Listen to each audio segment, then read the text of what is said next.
What's good, YouTube? It's the Dividend Prophet, and today we're back with another video, guys. As you guys can see, I have the blue for the one and the only Ocean Power Technologies, ticker symbol OPTT, guys. I'm really liking the fundamentals, the fundamental analysis that I do with this stuff. Now, it is trading. It is trading currently at 50 cents after market close, right? Keep in mind, it's 9:07 p.m. So it closed around 50 cents. We've been seeing just a tad bit of a uptrend, a tad bit of an uptrend. We're trying to maintain some of these levels and these lines and everything. But I'm liking what I see. And not saying to get into this right now. Obviously, use your due diligence, but I am saying around that January time frame, I would be looking to get it. I already entered in my position because I don't mind seeing and experiencing a little bit of volatility, and I plan to kind of load up for this time frame. But around that January, February is when I really expect this one to start doing some cool things. I wanted to make sure I kind of talked about it now so the people who are looking at it now can kind of get an actual idea of like what this stock is. But I'm also kind of liking some of the influx of volume that I'm starting to see from here. I mean, just seeing more people look at it and talk about it is something that I like a lot. I like it a lot. A lot. Like we already seen it hit up around uh 80 cents. I mean, obviously there was a major sell-off because a lot of people bought at 15, so like going up to 80 is a really big deal for them, right? But I mean, the volume and the pressure is there. The volume and the pressure is there. I don't think we're gonna really see underneath 27 OPTT for a very long time. Hopefully, never again, right? So I don't like to really do too much technical analysis on here because I don't really think you should get in right now unless you don't mind waiting and having a lot of volatility, right? But let's kind of get into what the company is and what it's doing. So, you guys always know I like to start off with the CEOs because I think it's very important to really look at the CEO to tell if this company is going to be ran correctly and in the right direction. Over 70% of the Earth is water.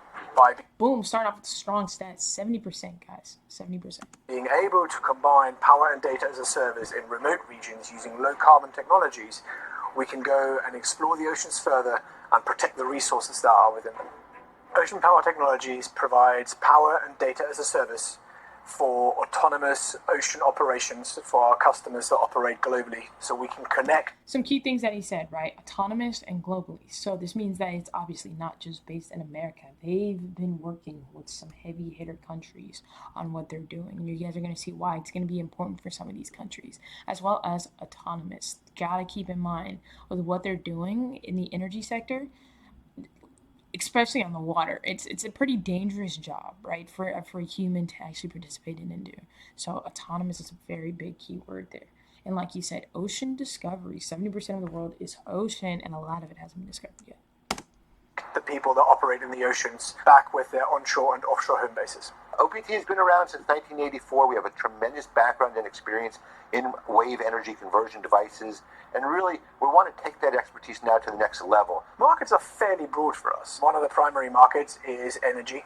Traditionally, that's been a lot of oil and gas, but that has transitioned over to ocean energy in general, which includes offshore wind farms. It is defense and security, which also includes illegal fisheries. So we're gonna pause on that right real quick. So, like I said, very bullish on a lot of these energy companies because, as you know, as more technology advances, as we have the more Nvidias, as we have more AMDs, as we have more quantum computing, people are gonna need ways to power these things. Energy is gonna become something that's very important. Energy that not only saves these companies money, but also is environmentally friendly and isn't killing everything in every body in its direction. It's also going to be very important too. So just this energy sector alone is also why I like ticker symbol LODE, load. Go check out that video if you haven't.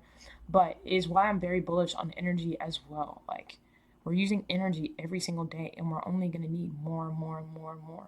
So companies like this are going to become very important, and they're going to get into why. But let's go back into the defense. There's science and research where we can go and collect oceanography data that can be used by analysts and researchers to study the impact of climate change on the planet. There's also niches where it's just the communication segments that we use in all of our solutions, but on a Very important communication sector, and we'll get into that later. more of a standalone basis. We think we fit very nicely with a whole host of solutions right now into many of the current environmental initiatives that are going on, both here in the US and across the world. The PB3 is a buoy that floats in the water. It is held in the position that it needs to be in by anchors and mooring lines. Think of it as a harnessing device for that wave. That energy, that force is going by, it's constantly being generated. And as the float goes up and down, it rotates a shaft around a generator. Hey, We collect that energy from the pause. generator. Oh, no, I'm just playing. But for real though, guys, another thing that I like to think of, I always like to make these weird analogies. I don't know why Nemo popped in my head when Nemo was looking and it was like, don't touch the boat, right? I think of the boat almost as like the buoy that's like floating in the water, just generating energy. It's just sitting there making money, going back and forth, collecting data that they can use and sell, and generating energy. Like, just imagine. It's just sitting there making a bunch of money. I love to see it, man. Put it in batteries. The advantage of that is even in calm sea states, when on a very calm day when the waves are not high enough to generate power, we can still power all of our payloads from the batteries. And then when the waves pick up, we recharge the batteries.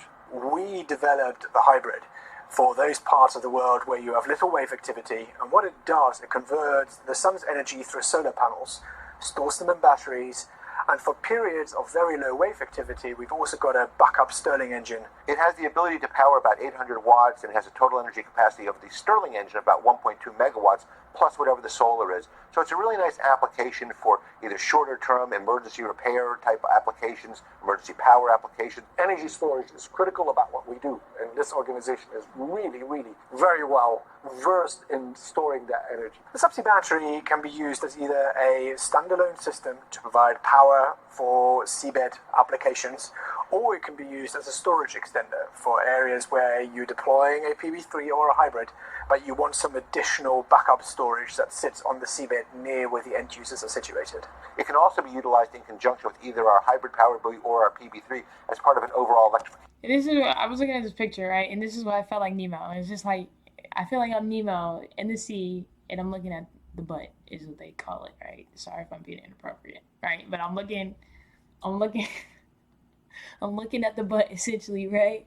And I'm just like, it's crazy. Like, it's just sitting there generating money, just floating there, and it's like, it's just chilling, man. I think it's a really cool concept.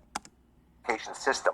We've gotten feedback from a lot of customers that they like the idea of a subsea battery because they look at it as an uninterruptible power supply, or UPS. Safety is the number one priority at Ocean Power Technologies. We need to make sure that our people go home every day from the job they're doing. Number one, we are ISO 45001. That was another thing I forgot to say. A lot of the jobs that they're doing are very, very dangerous. Like, them having a safe work environment and creating a work environment where their employees are not constantly at risk is going to be something that's so important. If you guys know anything about oil rigs, you probably know how hard of a job it actually is for the people that are doing it. If they can sit there and get technology and create technology that automates some of these jobs, it's not necessarily a bad thing because so many people's lives are at risk, right? And then there's another thing, right? A lot of people don't realize there's also a population decline. Like, this is not just like an American problem. It's a worldwide problem. The population is declining. So a lot of people get scared of like, AI is going to replace our jobs. Some jobs kind of do need to be replaced. Like, let's be real a little bit. First, we're not going to be able to fill them the way it's looking long term. But it's just like, if we can save lives and have these guys not like constantly risking their lives for stuff that they don't need to be risking their lives in, then I don't know if it's really a bad thing that some of these jobs are getting caught up, automized. So I just thought that was very cool that they're ISO certified. Certified. That means a lot for us. Product is very safe. Every aspect of the development of the product was built around, is it safe? Using our autonomous systems, we enable customers in multiple ways to have safe operations. We remove people out of harm's way because once our buoys are installed and operating, there is no need for physical operators to be present deep out in the ocean. If we can put 10 buoys and 2 boats out there, take all of that risk away from somebody getting hurt, it would be great. We don't just help improve the safety for our customers and their employees, we also help mitigate climate change by being able to deploy our buoys with either zero or low carbon technologies, thus reducing emissions into the planet. There are so many applications where we just know so little about what goes on in the ocean right now. Maritime domain awareness is one of the key aspects of any defense and security operation out in the ocean. We are developing a system that will work with other participants of the MDA space, including satellites. Very, very big, and I'm gonna go back just so we can make sure I'm not cutting off at a bad time. Satellites and space. Space is another big narrative that is getting pushed right now, guys. We have ASTS, ticker symbol. We're gonna have things like SpaceX being talked about. Hint, hint, hint.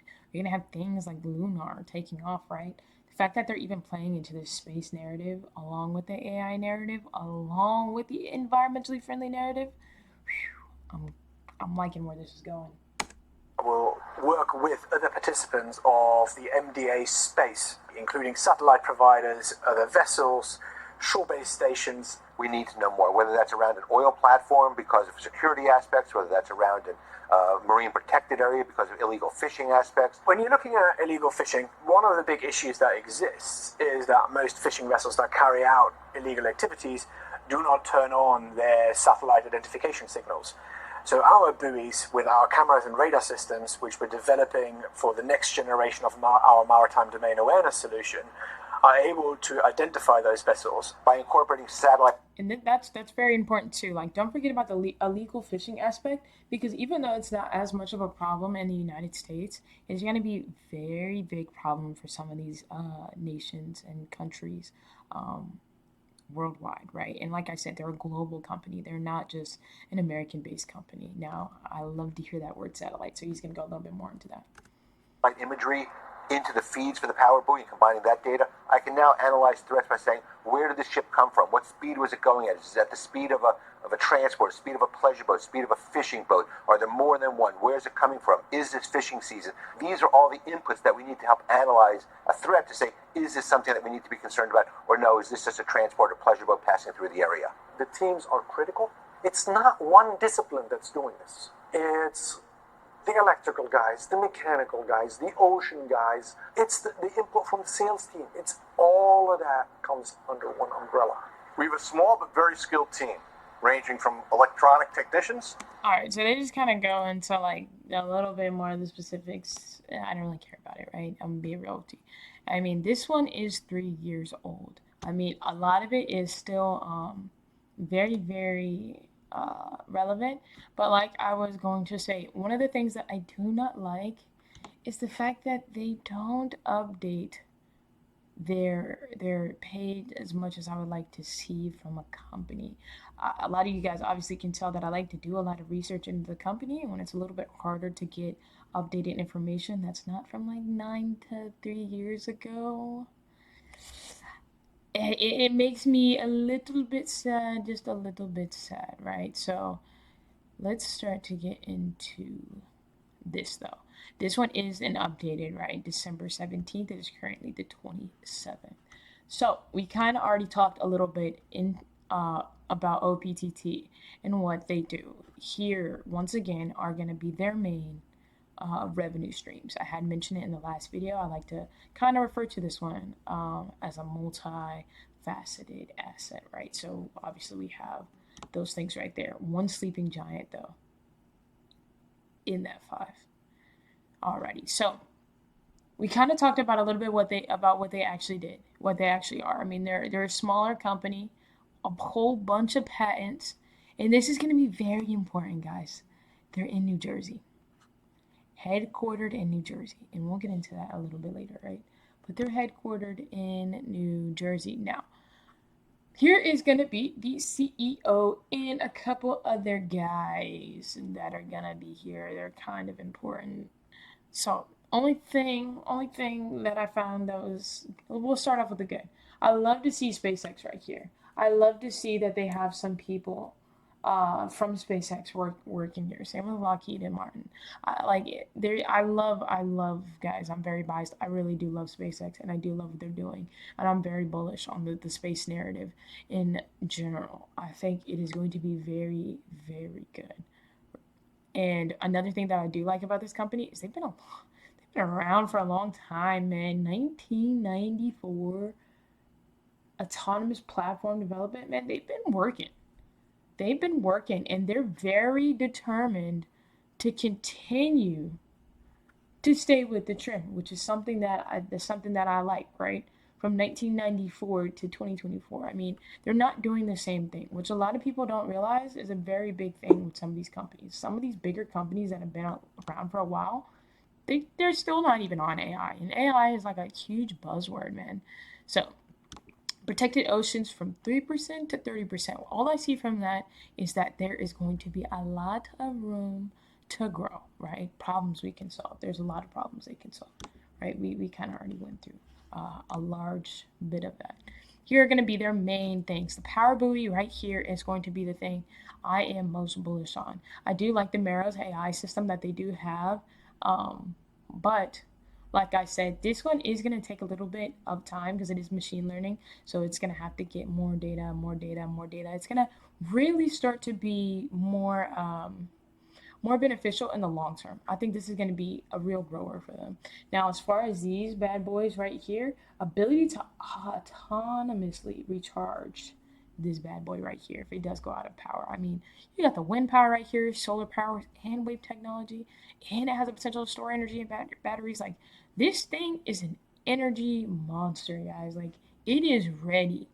You want wind power, it's got you. You want solar power, it's got you. You want wave power, it's got you. You still want to be old school and get batteries, we still got you, man. So it's just like, and it can sit there and it has cameras and stuff on it, which I think is just very cool. I'm really loving the product. Product just makes sense.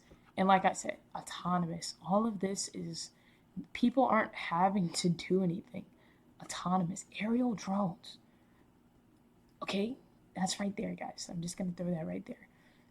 Vessel detection and monitoring. Okay, like that's some cool things. That's just some cool things. I'm gonna just throw it out there, right? It's just pretty much talking about what it is and different capabilities and value. We already went out.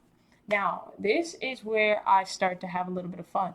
Like I said, I always like to see at least one big partner. And right now I'm looking at AT&T. I love to see a Fortune 500 company kind of slithering their way in here.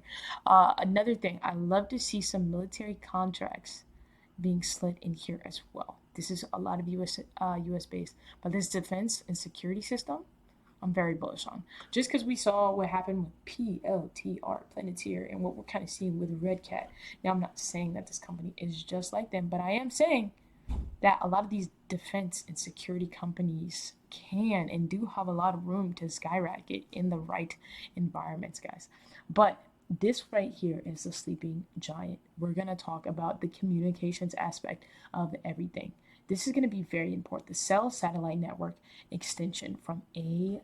We're going to kind of get into that. I'm going to skip over it for now, but we're going right back to it. Now, let's touch on the financials. It's a very clear uptrend. It's a very clear uptrend right here, right? But only thing, their earnings are going to be released. Oh, let me find it real quick. See if I can find it real quick, because I kind of forgot.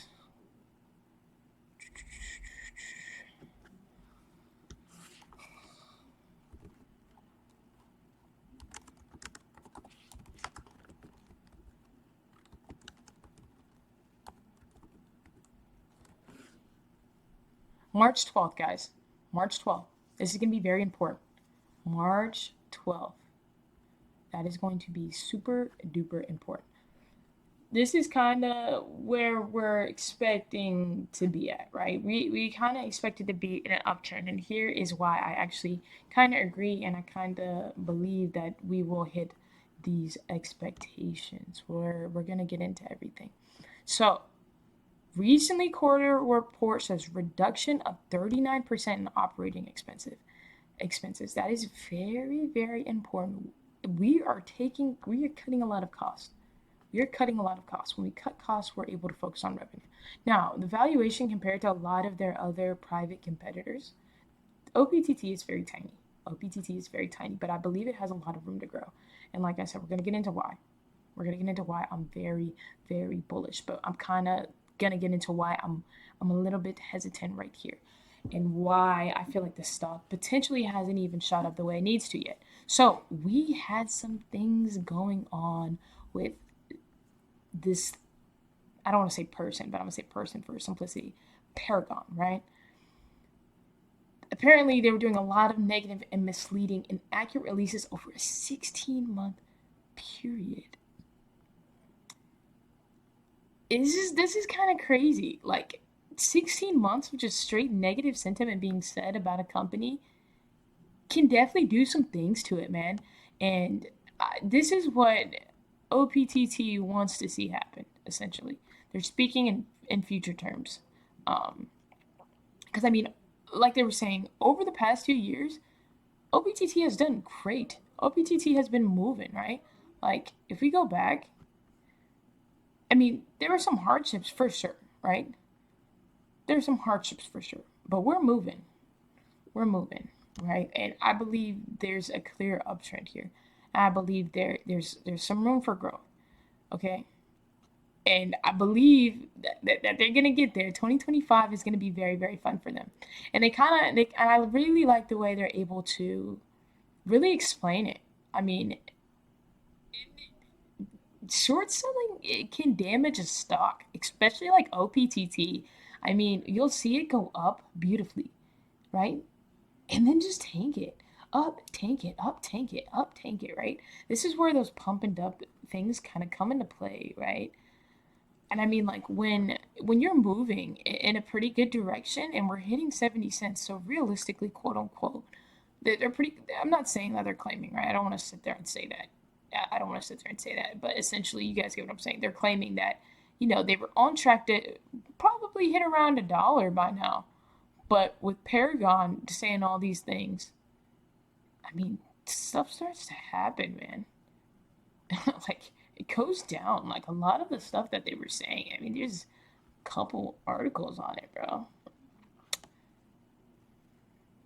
Like, it was pretty interesting. I mean, if you guys want to go into it a little bit more, you guys feel free, of course. But, I mean, it's just, I think it's very interesting to sit there and see, some potential reason to why the stock itself might not have been doing as well as it could have. Not saying that is the sole reason why, but I feel like it can be an indicator. Now, if you guys do decide to look into it, it'll be kind of up to you whether or not who was in the wrong or who was not. I'm still on OPTT's side. I'm very bullish on them, right? But pretty much their value proposition, to get right back into it, decreases and eliminates costs for customers. I was saying that earlier. Having an energy system that decreases costs for customers is going to be very, very important. Also, having those autonomous systems, right, and not having to send people out into dangerous situations is also very good. Like, I'm all about saving lives, but a lot of people don't even realize, like, it's going to save them a lot of overhead, like, in the long term. Like, not having to pay salaries for all these people that are very risky. Like, you have to pay these people a lot of money to do all of these risky things. So if they're not having to pay them really anymore, I'm seeing them continuing to cut costs, very similar to Amazon and the factory workers. Um, I mean, yeah. But here's where it starts to get fun, guys. And this is where we start to get into the global. So in December, we were able to secure $3 million in purchase order commitments, right? So that means we've got some orders in for Latin America. This confirms, this is a very bold claim if it does not work out. So I don't believe that they would make this statement right here if it was not going to work out in their favor. Confirms pathway to profitability in late 2025 based on record quarterly revenues of 2.14 million compared to 0.9. So not only did they jump from 2.4 million to 0.9, but these orders that are coming in are they're getting up there. The profitability's there, right? So their AI buoy is going out to the Middle East, right? It's going out to the Middle East. Kuwait, they're buying. That's what I like to see. That is what I like to see. Awarded $1 million. Naval, right? That's us. That's America. Love to see it. Boom, some more. Ready for delivery in the Middle East. Right? Just right here. I'm just loving to see a bunch of these global companies and them starting to develop relationships with them. Their defense and security, especially in the Middle East, I'm pretty sure you guys know, are gonna be very important. No bank or long-term debt. We just love to see that. Keep cutting costs and no long-term debt. Now, where the fun comes in, we're gonna go back up here. AT&T. The reason why I think it's so important that cell networks and networks like AT&T are going to be partnered with things like OPTT is because of the conception of Starlink, right? And for Starlink, sorry, Starlink is essentially it's going to be a networking. I'm trying to explain it simply. So like you can still have like access to Wi-Fi essentially globally via satellite. So they send a satellite up into space and it pretty much gives you really good Wi-Fi. That's a SpaceX thing, right? That's like an Elon Musk thing going on. It's something that's kind of happening behind the scenes, but it's beautiful. I'll probably end up doing a video on it in general in my AMD video and really going into detail about that. So you guys stay tuned for that if you don't really know what Starlink is. But for AT&T to sit there and stay above waters, right? No pun intended, and for them to really not get left behind as a lot of these companies kind of become more and more innovative. Like them being able to partner with OPTT and really like set the standard is going to be very important. And we're going to go ahead and jump into that. I think our shareholders and customers will know that we've been talking about this buoy going off the coast of California for quite a while, and the next generation of our systems that are fully commercially available now is being buttoned up in the back of the facility actually as we speak and getting ready to be moved over to California so it can be in the water Early 2025, meaning January, February. Very important information. early in 2025. We're very excited about this one. Having this system out there for a long period of time will really help demonstrate the ability and the versatility of the power buoys to kind of be out there and help support all sorts of solutions. Yeah, maybe talk to everyone a little bit about the renewable power part of it and 5G. There's a lot of things that are in this particular buoy that makes it very interesting. Yeah, so this is the next generation of our system. The one that's going over there will have the solar and small wind turbines in order to function even in areas where there's little wave activity. It is the same system that if you're deploying it into an area with more wave activity, you can put the wave energy cartridge inside, and then you end up having 3 different sources of renewable power that will enable you to fuel whatever payload you want.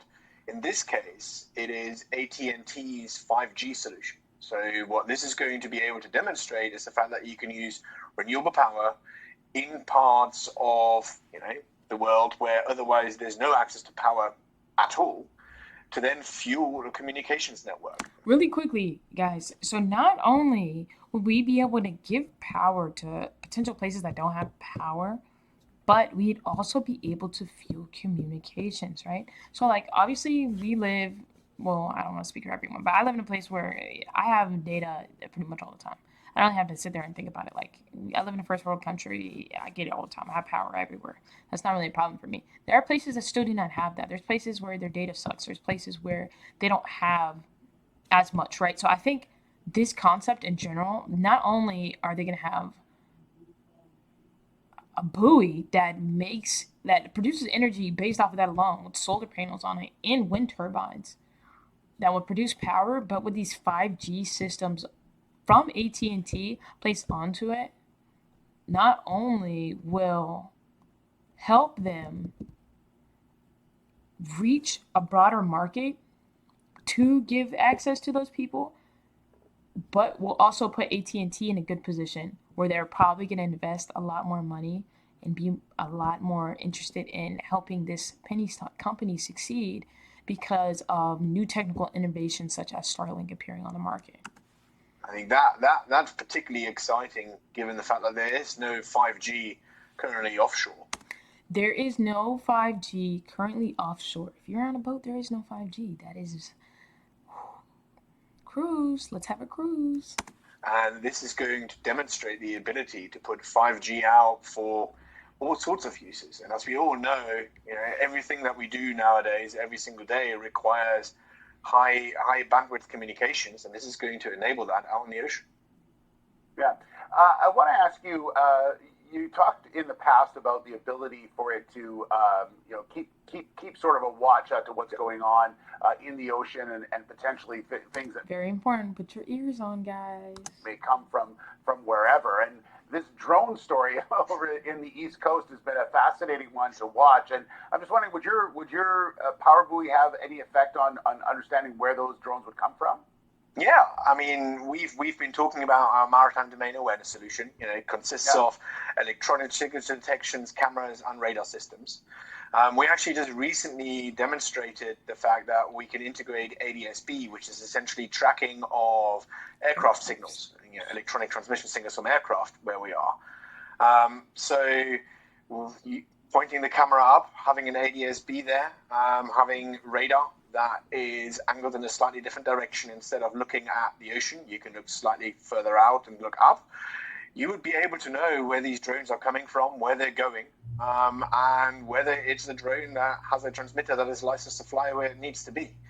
I think in a world that is increasingly moving to autonomous systems, you're going to need autonomous systems that are telling you what's coming over your shore, what's coming over your beach, and what's hovering over residential and critical infrastructure assets. And this is going to be a very big thing for, like I said, countries like the Middle East, where they have a bunch of drones and stuff over there. And like I said, we're about to get into it, but this company is located in New Jersey. For those of you guys who have heard, New Jersey has had some interesting things going on that we'll also get into as well. All right, guys. So you're going to see an awkward little cut here. The clip that I tried to play right after this was actually copyright. I was actually trying to play an SNL clip because I thought it would be, more of a fun way to kind of get into it, but it ended up not working. So we're going to watch this one instead. I'm still going to touch on the drone aspect because I feel like it's pretty important. Fast as they started appearing, those mystery drone sightings along the East Coast are falling off. But after more than a month of seeing them pop up all over the place, like this one in Connecticut, there's still no explanation as to what they are, who's operating them, where they're coming from, or why. News Nation investigative correspondent Rich McHugh is with me live this morning for the latest. Rich, you've been in the field with police investigating these drones. Have they given you any updates or explanations? Good morning, Marky. Well, updates, yes. Explanations, no. On a federal level, I reached out to the FBI. They say they have nothing to tell us at this time. On a background call with reporters, they said they largely dismissed some 5,000 sightings as manned aircraft, but they say that there's over 100, at least 100, that still need further investigating. Now, on a state level, Sean Golden, the Monmouth County Sheriff, he constructed this heat map with every reported possible sighting. He tells me that the reporting sightings of drones locally have decreased. Nearby Ocean County Sheriff Michael Mastronardi, he's the one who has that drone unit, who brought me along with them. He says they've been investigating, but the reports of drone sightings, they've also decreased. This doesn't obviously solve the mystery. The feds have repeatedly said that the spike in drone sightings does not pose national security risks, despite not being able to locate the drone operator. I know you guys see it. I mean, granted, it's just the name of where they're from, but like Ocean County, guys, like this is around the waters. I'm not saying it's a coincidence, but I am saying that something like OPTT, if it is coming from across the seas, can be very, very beneficial when it comes to defense and protection. Or where they are launching from. I asked Sergeant Kevin Fennessy, who runs that drone unit, specifically what they saw. Take a look. We had one that was flying basically at us and stopped midair and did a 180.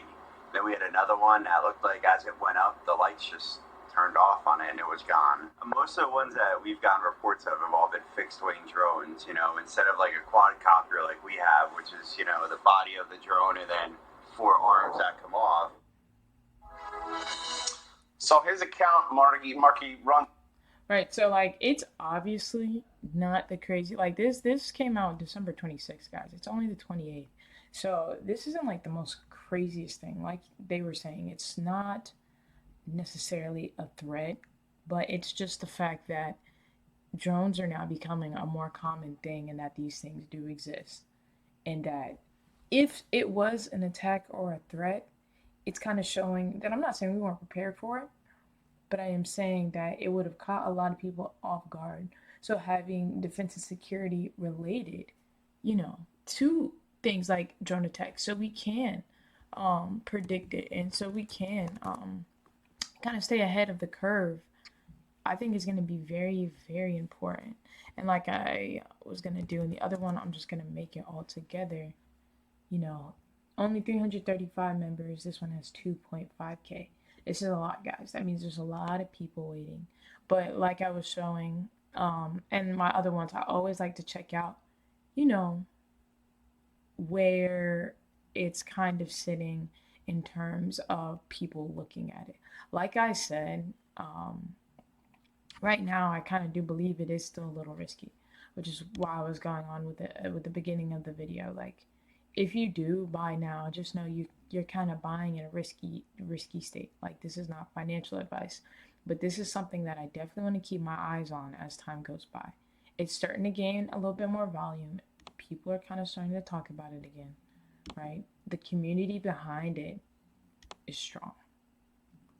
It's pretty strong, guys. So I'm looking very happy on it. Sorry about a little bit of the choppiness of the video along with the longevity, but I hope this made sense. If not, go back and watch it. If you guys have anything else you guys want me to cover, definitely drop it down in the comments. Make sure to like and subscribe if you'd like to see more content.